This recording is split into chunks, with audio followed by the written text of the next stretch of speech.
Hello again, my friends. This is Mrs. Cassidy, and today I'm going to read for you Sheila Ray the Brave by Kevin Hinckus. Sheila Ray the Brave.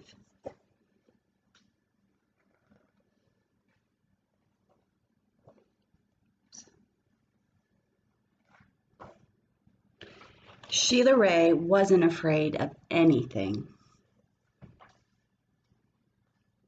She wasn't afraid of the dark, and she wasn't afraid of thunder or lightning, and she wasn't afraid of the big black dog at the end of the block.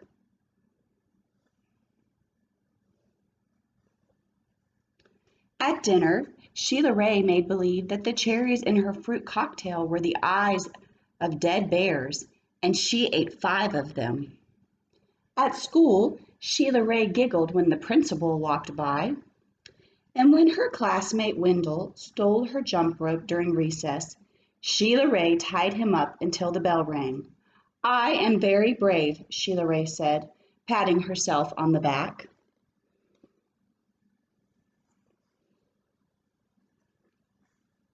Sheila Ray stepped on every crack in the sidewalk without fear. When her sister Louise said there was a monster in the closet, Sheila Ray attacked it. And she drove her bicycle no-handed with her eyes closed. "Yay, yay, Sheila Ray," her friends yelled, clapping their hands.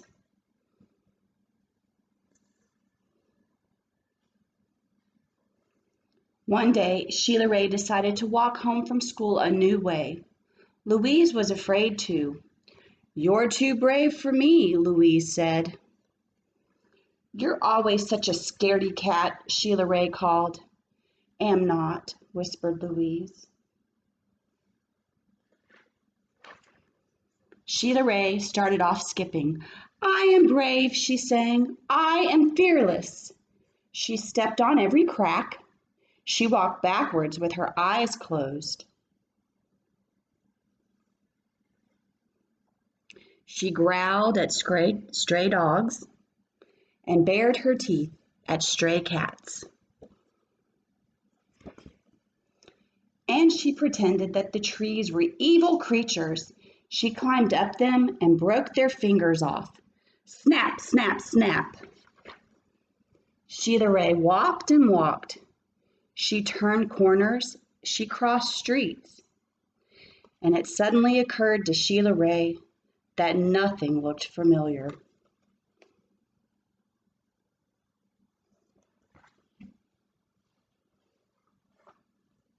Sheila Ray heard frightening noises. They sounded worse than thunder. She thought horrible thoughts. They were worse than anything she had ever imagined.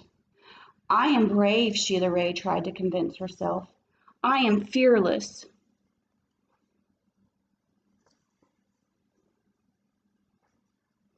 The sounds became more and more frightening. The thoughts became more horrible. Sheila Ray sat down on a rock and cried. "Help!" she sniffed. She thought of her mother and her father and Louise. "Mother, father, Louise!" she cried. "Here I am," a voice said. "Louise!" Sheila Ray hugged her sister.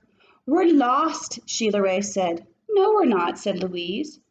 "I know the way home. Follow me."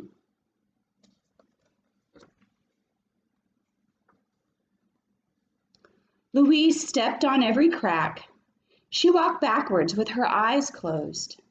She growled at stray dogs and bared her teeth at stray cats.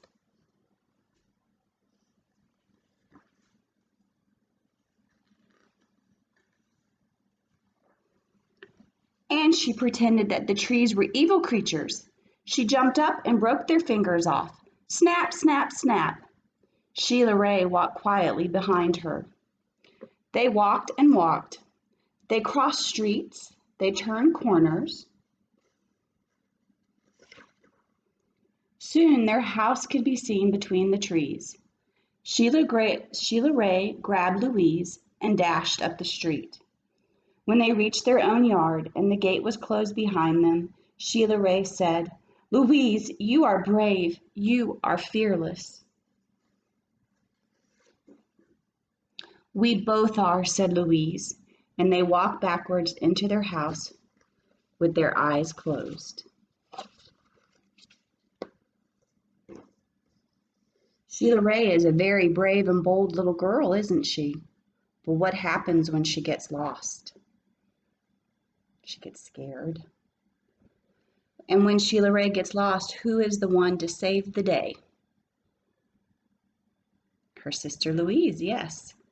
Were you surprised that shy Louise is the one who ended up being so brave?